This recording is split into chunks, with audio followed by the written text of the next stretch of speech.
Welcome friends on my YouTube channel geography classes.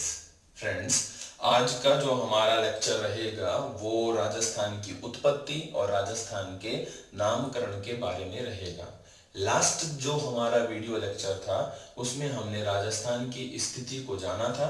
Rajasthan की स्थिति हमने ग्लोब पर देखी थी, राजस्थान की स्थिति हमने विश्व मानचित्र पर, साथ ही भारत में और राजस्थान की जो कटिबंधीय स्थिति थी उसको हमने जाना था।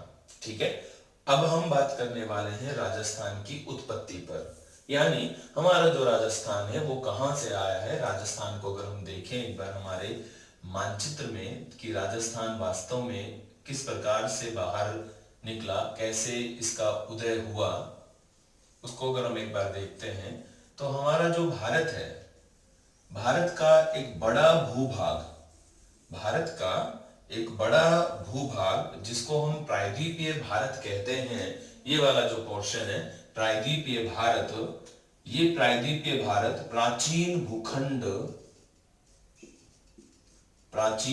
भूखंड गोंडवाना लैंड का अवशेष रहा है। गोंडवाना लैंड का अवशेष रहा है। ठीक है, एक तो ये आपको ध्यान रखना है। अब प्राचीन भूखंड में प्रायद्वीपीय भारत जिसकी हम बात कर रहे हैं, ये प्रायद्वीपीय भारत कहां तक विस्तृत है वो हम एक बार देख लेते हैं। उससे हमें राजस्थान की उत्पत्ति को समझने में मदद मिलेगी। ठीक है, तो प्राचीन भूखंड में जो कि गोंडवाना लैंड का भाग है, जिसे हम प्रायद्वीपीय पठार के रूप में मानते हैं, प्रायद्वीपीय पठार के रूप में हम शो करते हैं, वो कहां कहां विस्तृत है। तो प्रायद्वीपीय पठार विस्तृत है अरावली के रूप में। ठीक है, यहां पर विंध्याचल पर्वतमाला के रूप में। इसके अलावा इधर हमारे यहां सतपुड़ा पर्वतमाला के रूप में, पश्चिमी घाट पर्वतमाला के रूप में, पूर्वी घाट पर्वतमाला के रूप में हमारे भारत में गोंडवाना लैंड का अवशेष रहा है। इसके अलावा हमारा जो पठारी भूभाग है, प्रायद्वीपीय पठार में दक्कन का पठार हो, चाहे इधर राजस्थान में आबू का पठार हो, इधर दक्षिण पूर्व राजस्थान में हाड़ौती का पठार हो, यहाँ पे बुंदेलखंड, बघेलखंड, ये रोहतास का पठार, ये सभी मालवा का पठार, सभी के सभी मेघालय का पठार, ये सभी क्या है, इस गोंडवाना लैंड के भूभाग हैं। ठीक है, और ये गोंडवाना लैंड जो है ये वास्तव में किसका एक भाग रहा था, ये पेंजिया का एक भाग रहा था, पेंजिया का भाग रहा था। और जब अब मैंने नाम पेंजिया लिखा है तो अब आप ये जानना चाहेंगे कि पेंजिया क्या है। तो पेंजिया को हम जानते हैं एक बार, वास्तव में पेंजिया क्या है। देखो, कार्बोनिफेरस काल, कार्बोनिफेरस काल, कार्बोनिफेरस काल की अगर हम बात करते हैं तो कार्बोनिफेरस काल में हमारे जो आज 7 महाद्वीप और 7 जो 5 महासागर हैं हमें अलग अलग नजर आते हैं, ये आपस में जुड़े हुए थे। ठीक है, एक बार हम रफली डायग्राम बनाते हैं कि किस प्रकार से वो आपस में जुड़े थे।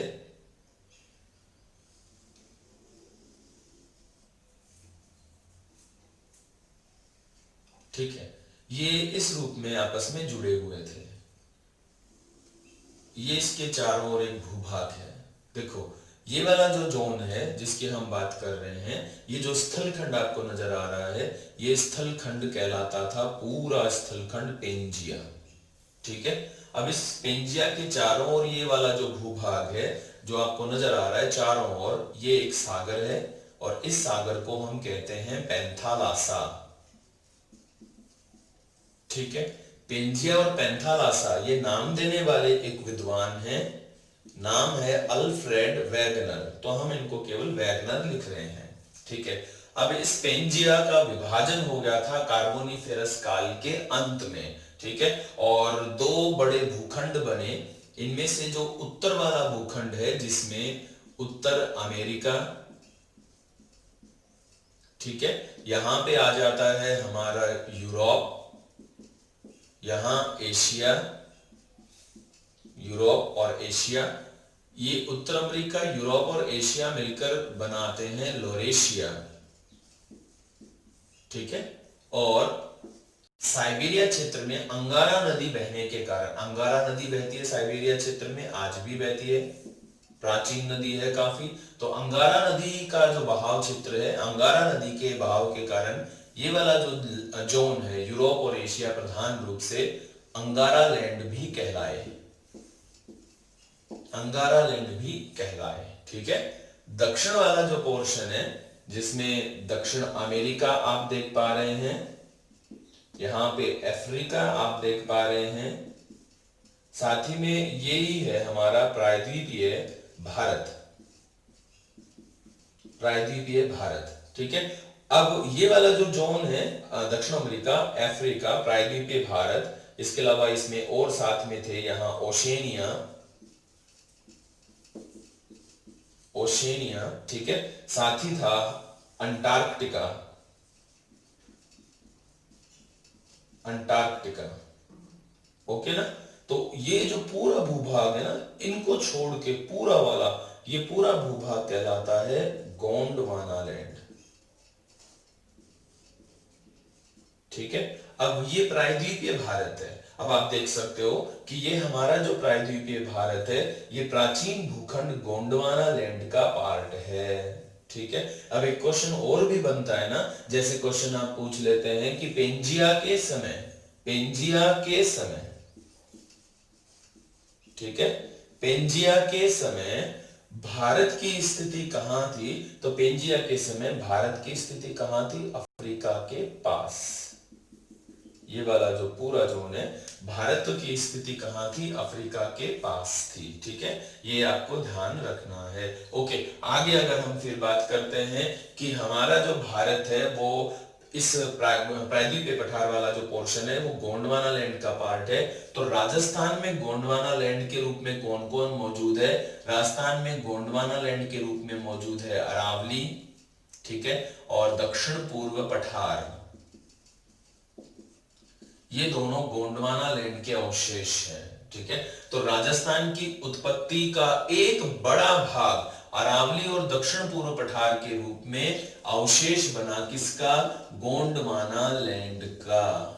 अब आपको क्या उत्पत्ति समझ में आई क्या? मैं क्वेश्चन पूछता हूं आपसे, आप फटाफट से कमेंट में आंसर दीजिए मुझे। अगर कोई आपसे पूछे कि राजस्थान के भू आकार, राजस्थान के भू आकार अरावली तथा दक्षिण पूर्व पठार किस प्राचीन भूखंड से उत्पन्न हुए हैं या किस प्राचीन भूखंड के एक भाग हैं, तो आप आंसर क्या देंगे? गोंडवाना लैंड के भाग हैं। ठीक है। ओके। अब हमारे पास राजस्थान के अन्य जो भूआकार बचते हैं, उन भूआकारों में एक तो यहां नजर आता है हमें थार का मरुस्थल, थार का मरुस्थल। ठीक है। और एक यहाँ ये थार का मरुस्थल है जो कंटिन्यू एवं विस्तृत है उत्तर का विशाल मैदान के रूप में, उत्तर का विशाल मैदान। ठीक है। थार का मरुस्थल और उत्तर का विशाल मैदान, ये एक ही पार्ट है। थार का मरुस्थल हम आज इसे नाम देते हैं। थार का मरुस्थल वास्तव में उत्पत्ति की दृष्टि से जो भारत का उत्तर का विशाल मैदान है, उत्पत्ति की दृष्टि से भारत का जो उत्तर का विशाल मैदान है उसी का एक भाग है, उत्तर का विशाल मैदान इसी का एक भाग है। तो थार का मरुस्थल और उत्तर का विशाल मैदान दोनों एक ही चीज है, उत्तर के विशाल मैदान कहलाते हैं ये। अब उत्तर के विशाल मैदान में हम थार के मरुस्थल को अलग क्यों लिख रहे हैं, उसका एक छोटा सा रीजन है कि उत्पत्ति के आधार पर, तो ध्यान से सुनना इस लाइन को, उत्पत्ति के आधार पर तो उत्तर का विशाल मैदान और थार का मरुस्थल एक ही भूभाग है, लेकिन वर्तमान में थार के मरुस्थल में पूरी तरह से जलवायुवीय व भौगोलिक दशाओं के परिवर्तन होने के कारण हम थार मरुस्थल को एक अन्य भूआकार भारत का मानते हैं, एक पृथक भूआकार भारत का मानते हैं। तो अब हमें यह पता होना चाहिए कि ये पृथक भूआकार तो है उत्तर के विशाल मैदान से, लेकिन ये जरूरी जानना है कि इन दोनों की उत्पत्ति हुई किससे, है ना। तो ये जो थार का मरुस्थल और उत्तर का विशाल मैदान है ये दोनों बने हैं टेथिस सागर से, टेथिस सागर से। ठीक है, ये ध्यान रखना। ये नवीन मरुस्थल है ना, ये नवीन मरुस्थल है, ध्यान रखिए।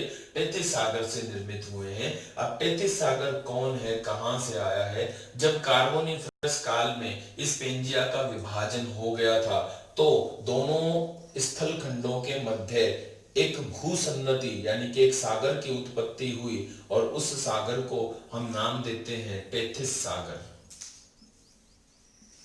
भाई ये पूरा सागर है, पेंथालासा भूखंड आपस में जुड़े हुए थे। कार्बोनिफरस काल में पेंजिया का विभाजन हुआ, ठीक है, और पेंजिया टूट गया, दो स्थल खंड अलग हो गए, अंगारा लैंड या लॉरेशिया और गोंडवाना लैंड। बीच में एक सागर, अब बीच में जब विभाजन होगा तो पानी प्रवेश करेगा, पानी इधर से इधर आ जाएगा, तो यहाँ पे कौन सा सागर बना? टेथिस सागर, ठीक है। अब क्या हुआ, पेंजिया का विभाजन हुआ तो फिर स्थल खंडों में गति प्रारंभ हो गई थी, स्थल खंडों में गति प्रारंभ हुई, और ऐसे में प्रायद्वीपीय पठार और अफ्रीका महाद्वीप, ये जो अफ्रीकन प्लेट है और इंडियन प्लेट है, ये नॉर्थ की ओर सरक गए। एक चित्र के माध्यम से ये जो समस्त चीजें हैं ये मैं आपको दिखाता हूं कि किस प्रकार ये सरके, देखिए आप। ओके, अब देखो हम बात कर रहे थे इस पेंजिया के विभाजन पे। चित्र के माध्यम से आपने देखा कि किस तरह से भारत जो उपमहाद्वीप है उत्तर की ओर सरका, और उत्तर की ओर सरकते हुए इस अंगारा लैंड से टकरा गया, और अंगारा लैंड के टकरा जाने की वजह से, अंगारा लैंड से टकरा जाने की वजह से जो टेथिस सागर है उसका क्या हो गया? वलन हो गया। टेथिस सागर का क्या हो गया? वलन हो गया। और टेथिस सागर के वलन से, टेथिस सागर के वलन से क्या निर्मित हुआ? टेथिस सागर के वलन से ऐसे समझ लेते हैं एक बार इसको कि ये तो है हमारा टेथिस सागर, यहां है अंगारा लैंड, और यहां है गोंडवाना लैंड, ठीक है। अंगारा लैंड और गोंडवाना लैंड, गोंडवाना लैंड में जब प्लेटों में, गोंडवाना प्लेट में जब खिसकाव प्रारंभ हुआ तो वो टेथिस सागर की ओर यानी कि भूमध्य रेखा की ओर सरक रही थी, और अंगारा लैंड में जब खिसकाव प्रारंभ हुआ तो ये भी भूमध्य रेखा की ओर यानी कि टेथिस सागर की ओर ही सरक रही थी। दोनों प्लेटें कंटिन्यू आगे बढ़ती जाती हैं, बढ़ती जाती हैं, और एक स्थिति ऐसे उत्पन्न हो जाती है कि टेथिस सागर का जो मलबा था भीतर, ठीक है, उस मलबे का कुछ भाग इन दोनों प्लेटों के टकराने से भिंचा, और भिंचकर बाहर वलित हो गया, भिंचकर बाहर वलित हो गया, जिससे वलित पर्वतों की उत्पत्ति हुई, वलित पर्वतों की उत्पत्ति हुई, जिनमें हिमालय, हिमालय विश्व की सबसे नवीन वलित पर्वतमाला है, जो कहां से उत्पन्न मानी जाती है? टेथिस सागर के गर्भ से मानी जाती है। ये किस काल में ऐसा हुआ? तृतीयक काल में, यानी कि टर्शियरी काल में, टर्शियरी काल या तृतीयक काल में हिमालय की उत्पत्ति हुई। नवीन वलित पर्वतों की उत्पत्ति टर्शियरी काल से ही मानी जाती है, और उनमें कौन है विशेष? उनमें हमारी उत्तर अमेरिका की रॉकीज है, दक्षिण अमेरिका की एंडीज है, अफ्रीका महाद्वीप की एटलस है, इसके अलावा फिर यूरोप की आल्पस है, आल्पस, इसके अलावा फिर हमारी हिमालय है, पामीर का पठार जो है वो भी टर्शियरी काल से ही संबंधित है, ठीक है। अब ये जो सारी चीजें हैं, ये समस्त पर्वतमालाएं जो कि मैंने अभी जस्ट जिनका नाम लिया, वो इस आल्पस पर्वत जो कि यूरोप में है, आल्पस पर्वत के नाम पर क्या कहलाती हैं? अल्पाइन। तो हम कह सकते हैं कि टेथिस सागर के वलन से सामान्यतः अल्पाइन पर्वतों की उत्पत्ति हुई, ठीक है। ओके, ये ध्यान रखना है आपको। अब ये कहां है हमारा, इसको हम ढूंढते। देखो, सागर का कुछ भाग तो वलित हो गया, लेकिन जो भाग वलन से अप्रभावित रहा, जो भाग वलन से अप्रभावित रह गया, वहां पे मैदानों की रचना हुई। मैदान कैसे? कि भाई एक गड्ढा है, टेथिस सागर क्या है? गड्ढा है, गड्ढे को आप मिट्टी से भर दोगे तो मिट्टी से भरने के बाद क्या बनेंगे? मैदान ही तो बनेंगे, ठीक है। तो मैदान रह गए, और ये मैदान केवल भारत में ही नहीं कई जगह विस्तृत रहे, और इनका विस्तार कहां कहां रहा, मैं एक छोटे से डायग्राम से आपको बता रहा हूं। इनका विस्तार देखने को मिलता है सहारा मरुस्थल के रूप में, अरब के मरुस्थल में, थार के मरुस्थल में।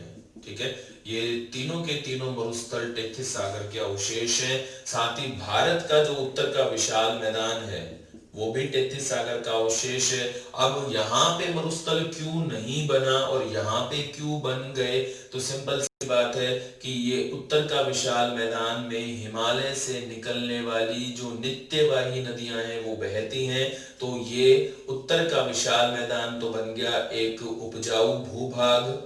लिख देता हूं मैं उत्तर का विशाल मैदान, ये तो बन गया एक उपजाऊ भूभाग। और ये वाला जो पोर्शन है जो हम बात कर रहे हैं, ये जो पोर्शन है जिसमें हमारा थार का मरुस्थल आता है, अरब का मरुस्थल और सहारा मरुस्थल, ये मरुस्थल में बदल गए। कारण क्योंकि या तो यहाँ की नदियां सूख गई, या यहाँ की नदियों ने मार्ग में परिवर्तन कर लिया, या हवाओं की यहाँ पे शुष्क प्रकृति है। मरुस्थल निर्माण के बेहद बहुत सारे कारण होते हैं। उन कारणों को हम जब मरुस्थल डेजर्टिफिकेशन पढ़ेंगे हम उन कारणों की बात करेंगे। ठीक है, तो ये हमारे मरुस्थलों की उत्पत्ति हो गई। अब सिंपल सा रीजन कि थार मरुस्थल कैसे निर्मित हुआ, तो थार मरुस्थल की उत्पत्ति का कारण है हवाओं की शुष्क प्रकृति, हवाओं की शुष्क प्रकृति और साथ ही सरस्वती नदी का विलुप्त हो जाना। ठीक है, सरस्वती नदी का विलुप्त हो जाना, ये सबसे बड़े रीजन बनते हैं मरुस्थल के। तो इस तरीके से हमने राजस्थान के तीसरे भू आकार यानी थार मरुस्थल की उत्पत्ति को देखा। ठीक है, आई होप आपको समझ में आया होगा। ठीक है, ये लाइव प्रीमियर है तो आप सिर्फ एक ही बार देख सकते हैं, तो बिल्कुल ध्यान से आप अपना दिमाग यहीं रखें, तब तो ये आपको समझ में आएंगे। ठीक है, हवाओं की शुष्क प्रकृति और सरस्वती नदी के हो जाने की वजह से यहाँ पे थार मरुस्थल की उत्पत्ति हुई है। ठीक है, अब पूर्व मैदान कैसे बना, तो पूर्व मैदान का जो मोस्टली पार्ट है वो पूरा का पूरा गोंडवाना लैंड का अवशेष है। सिर्फ उत्तर पूर्वी जो भाग है राजस्थान का, जिसमें हमारे विशेषकर भरतपुर धौलपुर वाला जो जोन आता है, जयपुर का कुछ भाग, दौसा का कुछ भाग आता है, तो वो जो भाग है ये वाला, ये क्या है, टेथिस सागर का अवशेष है। बाकी सब पूरा जो पूर्वी मैदान है वो पूरा का पूरा पूर्वी मैदान किसका अवशेष है, अपने गोंडवाना लैंड का ही अवशेष है। आप कहेंगे कि यार मैदान है तो गोंडवाना लैंड का अवशेष कैसे हुआ, तो आप इस बात को दिमाग से निकाल दीजिए कि गोंडवाना लैंड का अर्थ केवल पर्वत और पठारी है। गोंडवाना लैंड में नदियों के द्वारा अपर्दन, ध्यान से सुनना, गोंडवाना लैंड में नदियों के द्वारा अपर्दन और नदियों के द्वारा लाई गई रेत के जमाव से मैदानों की रचना भी हुई है। जैसे प्रायद्वीपीय पठार में इधर नर्मदा का मैदान, गोदावरी का मैदान, कृष्णा का मैदान, कावेरी का मैदान, तो प्रायद्वीपीय पठार में गोंडवाना लैंड में भी नदियों के द्वारा बहाकर लाई गई मिट्टी से और उनके जमाव से मैदानों की रचना हुई है। ठीक है, आई होप कि आपको राजस्थान की उत्पत्ति अच्छे से समझ में आई होगी। इस उत्पत्ति को हमने पूरा डीपली लिया है। ये पटवारी, आरएएस एग्जाम, अधीनस्थ सेवा चयन बोर्ड की समस्त एग्जाम जिनमें राजस्थान जीके के रूप में आता है, रीट सेकंड लेवल, उन सबको ये हमारा आज का वीडियो लेक्चर कंप्लीट करता है। कंटिन्यू साथ बने रहने के लिए थैंक यू। जय हिंद।